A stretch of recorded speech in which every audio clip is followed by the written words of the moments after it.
Hello students, welcome to RS chemistry. So ಯಾರ್ಯಾರಿಗೆ ಮೊನ್ನೆ JEE advance result ಬಂದಿದೆ ಮತ್ತು JEE ಮೇನ್ಸ್ ಆಧಾರದ ಮೇಲೆ ನಿಮ್ಮ ಏನು ಎಲಿಜಿಬಿಲಿಟಿಯ ಮೇಲೆ if you want to participate in NITs, triple ITs and IITs, ಆ ಒಂದು ಕೌನ್ಸಿಲಿಂಗ್ ಏನಿದೆ that is conducted by joint seat allocation authority, ಅಂದರೆ ಜೋಸಾ ಅಂತ ಕರಿತೀವಿ ನಾವು. ಸೊ ಈ ಒಂದು ಜೋಸಾ ಕೌನ್ಸಿಲಿಂಗ್ ಏನಿದೆ ಇದು ನಿನ್ನೆಯಿಂದ ಸ್ಟಾರ್ಟ್ ಆಗಿದೆ. ಸೊ ಅದರ ಒಂದು ಶೆಡ್ಯೂಲನ್ನು ಈ ಒಂದು ವಿಡಿಯೋದಲ್ಲಿ ನಾನು ನಿಮಗೆ ತೋರಿಸ್ತಾ ಇರುವಂಥದ್ದು. ನೀವು ಇಲ್ಲಿ ನೋಡ್ಬೋದು, Sunday 9 June announcement of JEE advance result. JEE advance result ಬಂದಿದೆ. ಸೊ ಮಂಡೇ 10th ಜೂನಿಂದ ಅಂದರೆ ನಿನ್ನೆಯಿಂದ candidate registration choice filling for academic programmes under JoSAA start ಆಗಿದೆ. ಸೊ ಏನಿರ್ತದೆ ಅಂತಂದರೆ ಇದರಲ್ಲಿ ರಿಜಿಸ್ಟ್ರೇಷನನ್ನು ಮಾಡಿಕೊಂಡು ಅದರ ಜೊತೆಗೇ ಚಾಯ್ಸ್ ಫಿಲ್ಲಿಂಗ್ ಕೂಡ ನೀವು ಮಾಡ್ಬೋದು. ಅದು ನಿಮಗೆ ಅಪ್ ಟು 14 ತನಕ ಟೈಮ್ ಇರ್ತದೆ. ಅದಾದ ಮೇಲೆ ನಿಮಗೆ 15ಗೆ ಒಂದು ಮಾಕ್ ಸೀಟ್ ಅಲೋಕೇಶನನ್ನು ಬಿಡ್ತಾರೆ.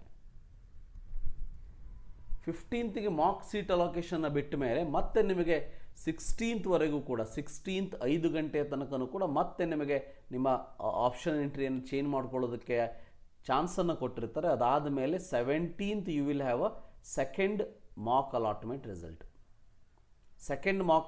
ರಿಸಲ್ಟ್ ಬರ್ತದೆ. So depending on up to 16th ನೀವು ಏನನ್ನು ಫಿಲ್ ಮಾಡಿದ್ದೀರಿ ಅದರ ಮೇಲೆ. ಸೊ ಫೈನಲಿ 18th ನಿಮ್ಮ ಒಂದು candidate registration and choice filling for the academic programme end ಆಗ್ತದೆ. ಅಂದರೆ ಆ್ಯಕ್ಚುಲಿ ಇಲ್ಲಿ ಮಂಡೇ ನಿನ್ನೆಯಿಂದ 18th ಜೂನ್ವರೆಗೆ ರಿಜಿಸ್ಟ್ರೇಷನ್ ಮತ್ತು ಚಾಯ್ಸ್ ಫಿಲ್ಲಿಂಗಿಗೆ ಅವಕಾಶವನ್ನು ಮಾಡಿಕೊಟ್ಟಿದ್ದಾರೆ. 19th ಜೂನ್ ಏನಿದೆ ನಿಮ್ಮ ಒಂದು ಡಾಟಾವನ್ನು ರೀಕನ್ಸಿಲೇಷನ್ ಮಾಡಲಾಗ್ತದೆ, ವೆರಿಫಿಕೇಷನ್ ಮಾಡಲಾಗ್ತದೆ, ವ್ಯಾಲಿಡೇಟ್ ಮಾಡಲಾಗ್ತದೆ. ಅದಾದಮೇಲೆ 20th ಜೂನಿಗೆ first round seat allotment release ಆಗ್ತದೆ. ಅದಾದಮೇಲೆ up to 20th to 24th ನಿಮಗೆ ಜೂನ್ 25 ಅಪ್ ಟು 5 PM ತನಕ ನಿಮಗೆ online reporting, fees payment, document upload ಇವಕ್ಕೆಲ್ಲ ಟೈಮನ್ನು ಕೊಟ್ಟಿದ್ದಾರೆ. 24th ಜೂನ್ 5ನೇ ತಾರೀಕು 5 ಗಂಟೆ ಹೊತ್ತಿಗೆ ನಿಮಗೆ last date for the fee payment ಇರ್ತದೆ ಫಸ್ಟ್ ರೌಂಡಿಗೆ. ದೆನ್ 25th ಜೂನಿಗೆ resolution of fee payment issues are for candidates who have made payment attempts before payment deadline. ಅಂದರೆ ಬಿಫೋರ್ ಪೇಮೆಂಟ್ ಡೆಡ್ಲೈನ್ ಏನಾದರೂ ನೀವು ಪೇಮೆಂಟ್ ಅಟೆಂಪ್ಟ್ ಮಾಡಿಬಿಟ್ಟು ಅದು ಫೇಲ್ ಆಗಿದ್ದರೆ ಮತ್ತು 25th ಅಪ್ ಟು 5 ಗಂಟೆ ತನಕ ನಿಮ್ಮ ಟೈಮನ್ನು ಕೊಡ್ತಾರೆ. 26th ಅಪ್ ಟು 5 ಗಂಟೆ ತನಕ ನಿಮಗೆ last date to respond to query. Round 1 ಏನಾದರೂ ಕ್ವೇರಿ ನಿಮಗೆ ಮೇಲ್ ಮಾಡಿರ್ಬೋದು ಅಥವಾ ನಿಮ್ಮ ಒಂದು ಲಾಗಿನ್ನಲ್ಲಿ ಕೊಟ್ಟಿರ್ಬೋದು, ಅದಕ್ಕೆ ಆನ್ಸರ್ ಕೊಡೋದಕ್ಕೆ ಅಪ್ ಟು 5th ನಿಮಗೆ ಟೈಮನ್ನು ಕೊಟ್ಟಿರ್ತಾರೆ. ಸೊ ಥರ್ಸ್ಡೇ 27th ಏನಿದೆ ನಿಮಗೆ ಸೀಟ್ ಅಲೋಕೇಶನ್ ಸೆಕೆಂಡ್ ರೌಂಡ್ ಬರ್ತದೆ. ಅಂದರೆ ಸೊ ನಿಮಗೆ ಸೆಕೆಂಡ್ ರೌಂಡಲ್ಲಿ ಮತ್ತೆ ಆಪ್ಷನ್ ಎಂಟ್ರಿಗೆ ಟೈಮನ್ನು ಕೊಡೋದಿಲ್ಲ. ಸೊ ಫಸ್ಟ್ ರೌಂಡ್ಗಿಂತ ಮುಂಚೆ ಏನು ಮಾಡ್ತೀರಿ ಅದೇ ಆಪ್ಷನ್ ಎಂಟ್ರಿ ಕಂಟಿನ್ಯೂ ಆಗ್ತದೆ ಅನ್ನೋದು ಗೊತ್ತಿರಲಿ.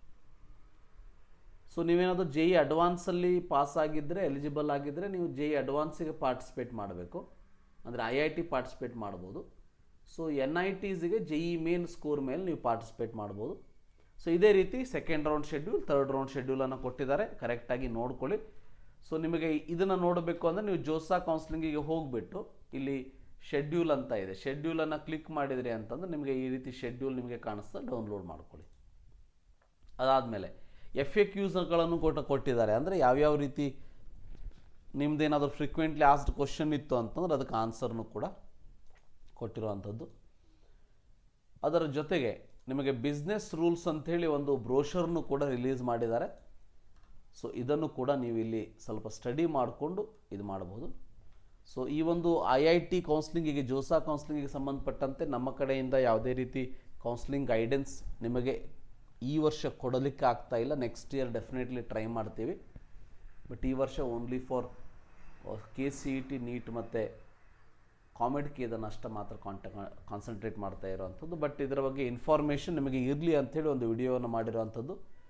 So if you want to go for IIT, if you eligible in the IIT advanced exam ಅಂದರೆ JEE advanced exam, you can go for it.